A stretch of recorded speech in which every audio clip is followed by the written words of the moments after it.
Bonjour tout le monde.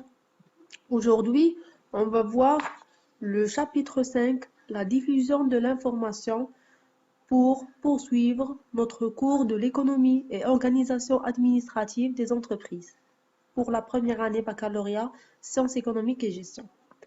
Donc, pour commencer, j'aimerais bien faire un rappel. Donc, on a déjà définit l'information comme étant tout élément susceptible d'être utilisé par l'entreprise pour sa gestion. Puis, on a fait le cycle de traitement de l'information.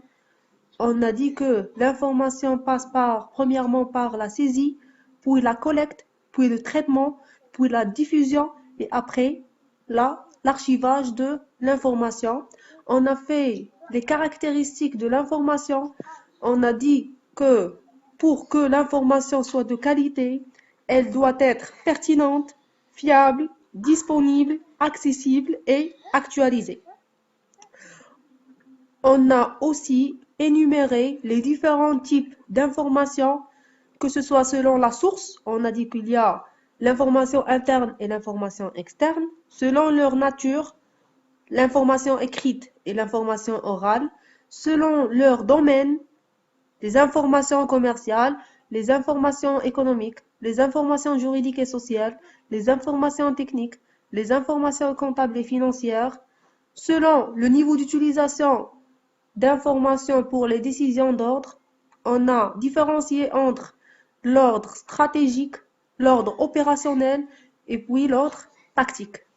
Et après, on a vu l'information selon le sens de communication, soit l'information descendante, soit ascendante, soit latérale.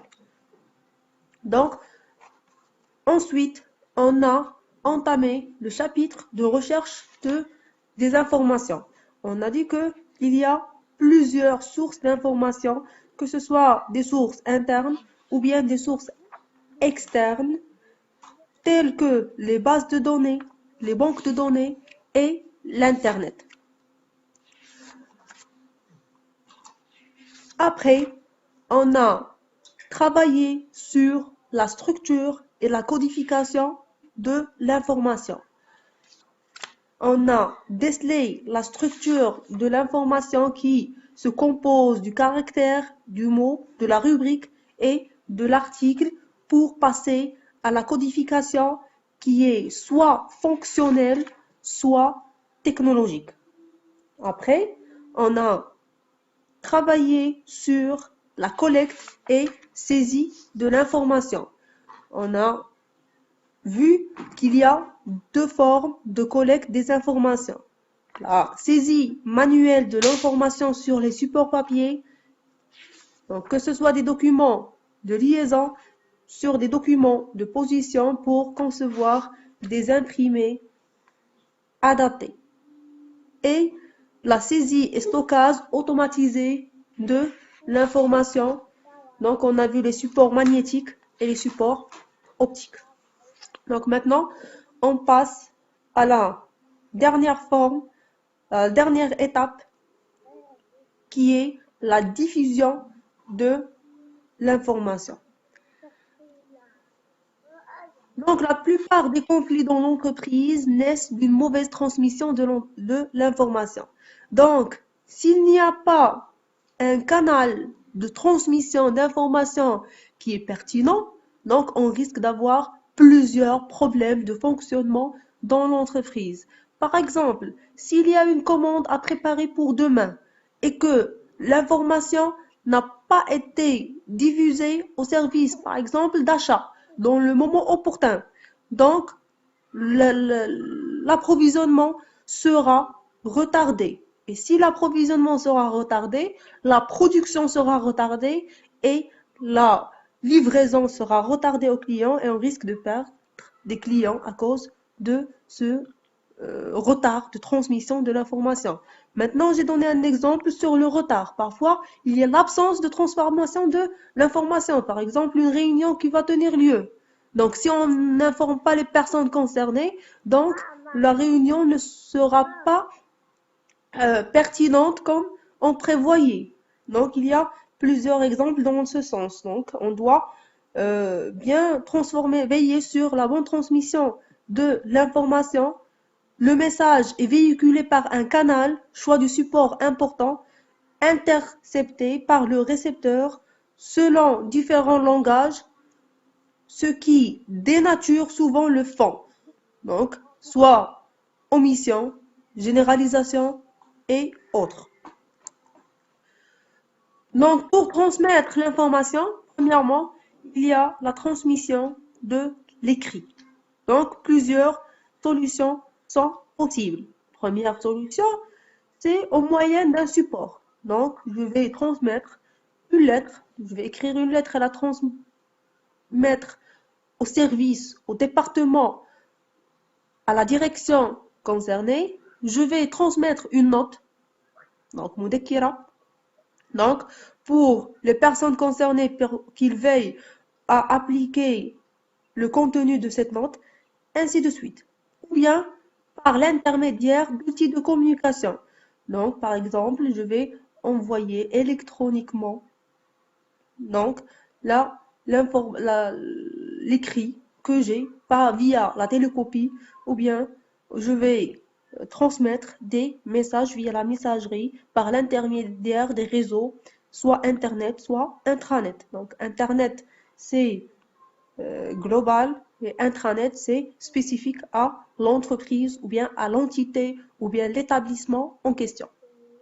Donc c'est un euh, moyen de communication entre les personnes qui travaillent dans l'entité, l'établissement ou l'entreprise en question.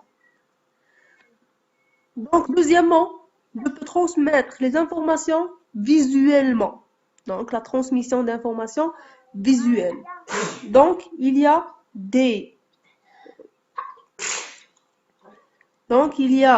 des moyens pour transmettre l'information visuellement. Premièrement, il y a le visiophone. Donc, c'est le téléphone avec écran.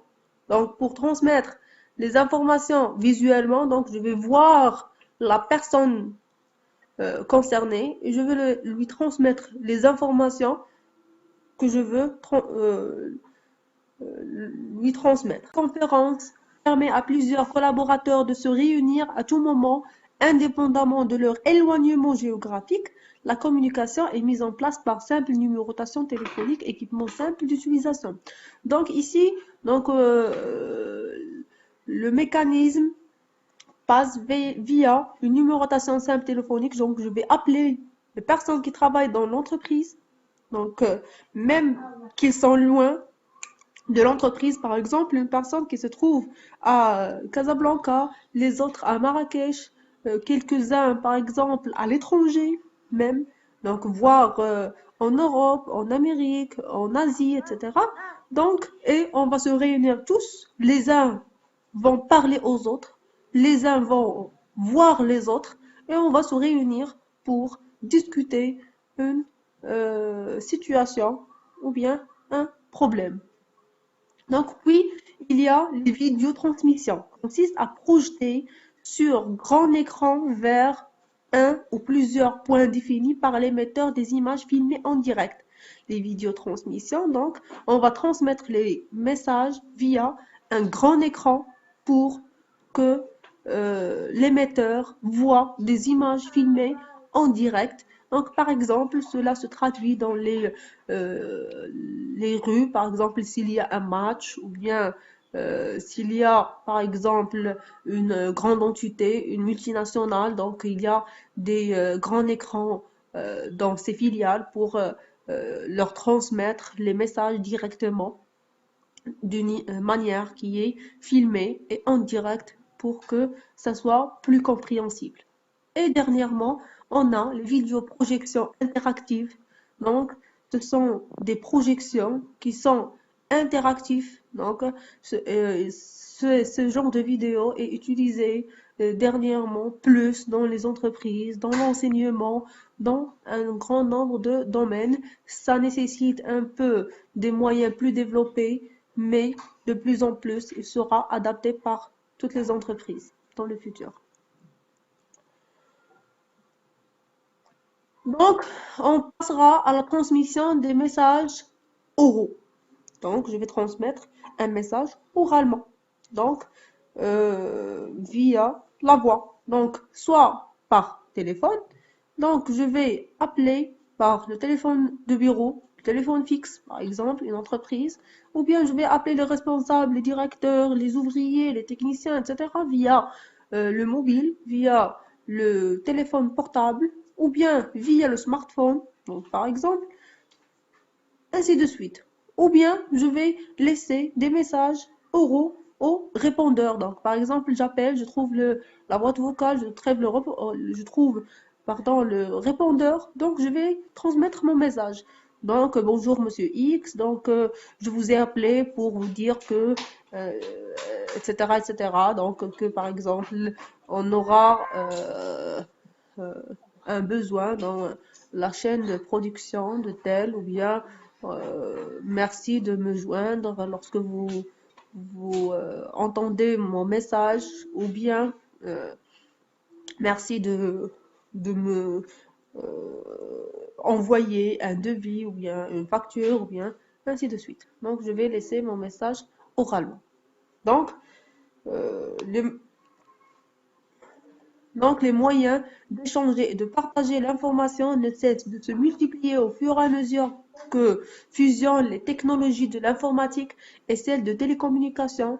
Donc, l'espace numérique réduit les distances. Donc, cela est présent aujourd'hui dans nos jours. Donc, il y a plusieurs moyens de diffuser les informations, que ce soit via nos smartphones. Donc, il y a plusieurs applications. Donc Messenger, Facebook, WhatsApp, d'autres applications, par exemple Instagram, Twitter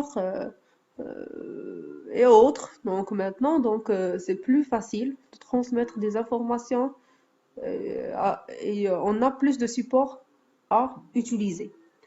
Donc les grands réseaux américains, exemple Internet, sont accessibles à partir de n'importe quel micro-ordinateur équipé d'un modem depuis n'importe quel point du globe grâce au réseau téléphonique et moyennant un droit d'entrée plus les frais de communication. Donc ça a été le moyen le plus utilisé euh, dans les années précédente, mais maintenant, on n'a plus besoin d'un micro-ordinateur, d'un modem pour se connecter à un réseau téléphonique. Maintenant, un simple smartphone, une simple tablette peut faire l'affaire. On se connecte via des réseaux comme la 3G, comme la 4G, futurement la 5G. Donc, pour se connecter directement en payant bien sûr des frais de communication, mais en se connectant à des vitesses de connexion plus rapides et des moyens qui sont plus efficaces. Donc, c'est tout pour ce cours. Donc, la diffusion de l'information.